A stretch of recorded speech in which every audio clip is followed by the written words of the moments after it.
I'm Ariel Azor, host of Right This Way, and today we're going to talk about China. I have a special guest. This is my friend and my brother's friend as well, Crady Chang. Hello, everybody. My name is Crady. I'm from China, mainland, where I came from a middle kind of eastern part of China. We call it the land of middle. Um, I've been in America for 7 years now. I'm in college at Pitt Johnstown. Um, kind this didn't decide to come to America because America is better, but definitely decide to came here because it's cool.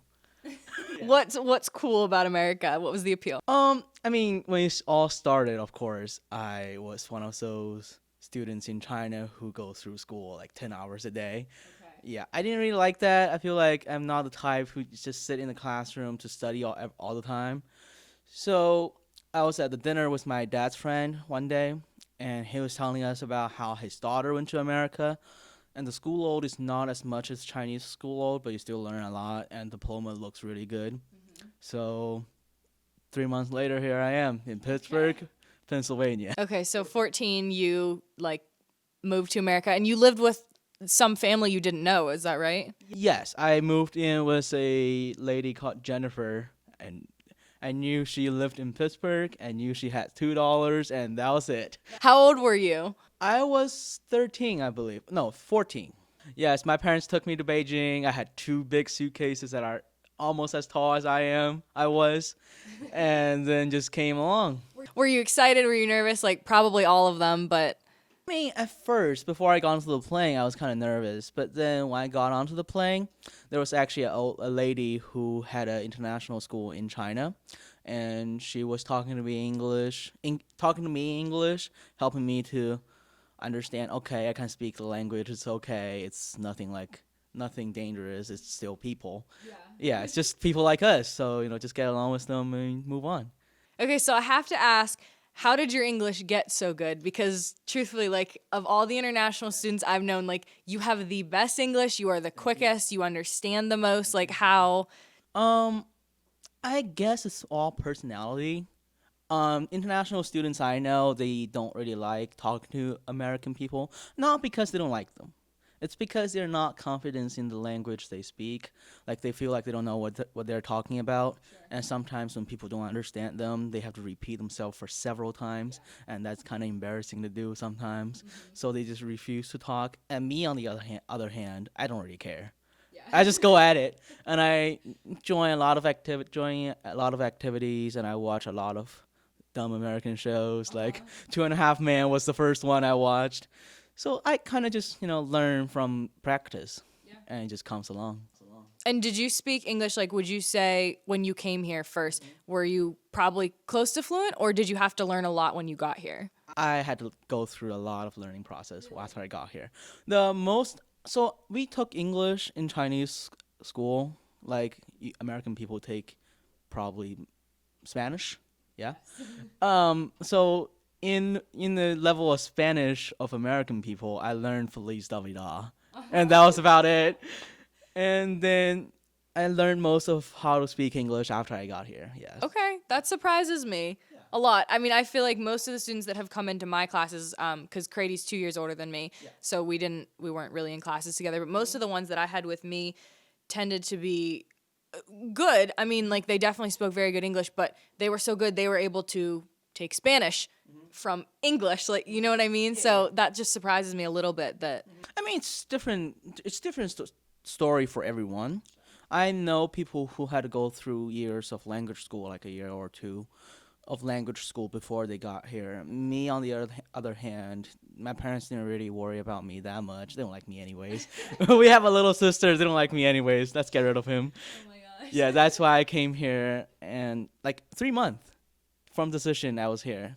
And that's crazy. Yeah, and they know I'll be all right. Yeah. I'll be all right. And you turned out all right. I turned out all right. It was okay. You liked it enough to stay here for college. Yes. Yeah. Yes. Yeah. College wasn't really a big decision. It was it's just natural. Yeah. I went to Pittsburgh High School and liked it so much, and then Pitt accepted me, so why not? That's what I was gonna say. I'm curious why you could have gone anywhere in the U.S. and you stayed in Pittsburgh. Yes. When I first came, I had 5 options. It was Pittsburgh, Miami, L.A., Chicago, and Boston. Okay. And out of all of these 4, 5 cities, I'm like, Pittsburgh sounds cool. Let's go to Pittsburgh. This was for high school originally, before college. Yes, this is for high So you hadn't come here at all, and you chose Pittsburgh. Yes. No clue. Why? I don't know. It just sounded cool. You didn't think well, let me look up this place. Oh, this one has a beach. Yeah, you would think it's a hard decision. It's a lot of researches, but no. I was just like, okay, here's my, options. All right, Pittsburgh, Miami. Pittsburgh it is. That's so funny. I never knew that. Okay. That's awesome. Yes. So this is a political podcast, as you know. So we've got to talk about politics a little bit. So I want to ask first, what is the political climate like in Hong Kong?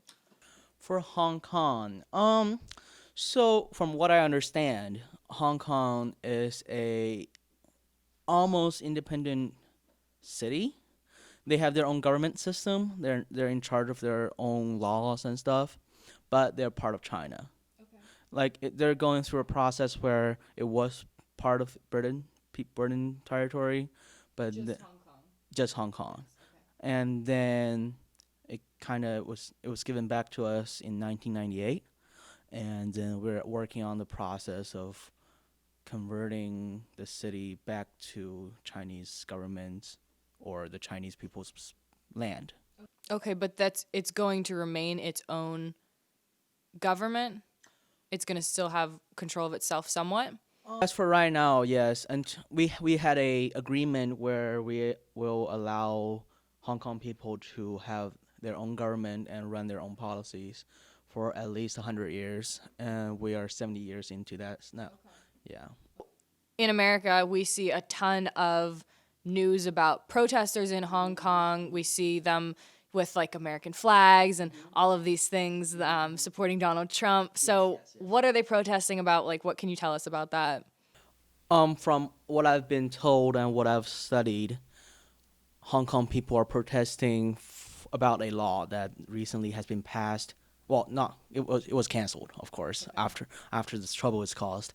But they were trying to pass a law where the mainland China are able to extract criminal from Hong Kong to China to be trialed. So it's like extradition. In America, that's what that would be. Yes. But Hong Kong people didn't really like it. They feel like in a way it's giving mainland China more power over them because they can just make the Hong Kong government give a random title to innocent people. The people is innocent, but China mainland don't like. Would they do that? Is that something that happened? I don't believe that something happened, but they are having trust issues with some. There's enough people concerned about that they're protesting. I feel like in some parts of the education process, there's some bad name being thrown at them about China. I don't know where that came from. I don't know where the trust issue came from, but it's definitely a thing. And apparently it was enough for them to say that, okay, I'm not comfortable where they can just extract criminal from Hong Kong to China. Right. Yeah. And so your knowledge of this and stuff, obviously, like you said in the beginning, you're not you don't live in Hong Kong, but you have a friend that lives in Hong Kong that's been updating you. Is that I do have a friend who lives in Hong Kong, and he doesn't really have a political stand about this situation. He just doesn't like it because it's affecting her life. She can't go to school, and she doesn't feel safe going onto the street because of all the protestings. Right. Yeah. Yeah. So what do the protests mean for the people? That'll kind of bring us into our next question. Yeah. The people that are not protesting, like your friend who aren't really involved, but are sort of involved not by choice, but yes. I mean, I feel like it's just heartbreaking for all those people who are not who didn't want this to happen. Me personally, I'm not part of. I didn't came from Hong Kong, but it's just sad to hear all the people being hurt there. People can't go to work, and they can't go about their normal life because the airports are shut down, the train stations are shut down, the subways are shut down, roads are being blocked by the protesters, so they can't take a bus. It's just hard to go about their school and normal life. Right. So if this the law we talked about that was like extradition, if that was canceled now because of the protesting, why are they still protesting?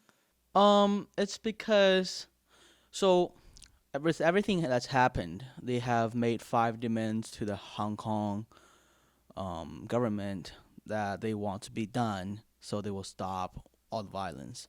But not all of them are met. The number 5, the fifth demand is the first one was canceling that law, and then they still want all the people released from the well, not released, but like they want to give them a different name. Because right now, those who were part of the violent protesting are listed as hardcore criminal because with the stuff they've done to the police officers, like setting stuff on fire, hurting people, and when those people who are arrested for those acts are considered terrorists almost.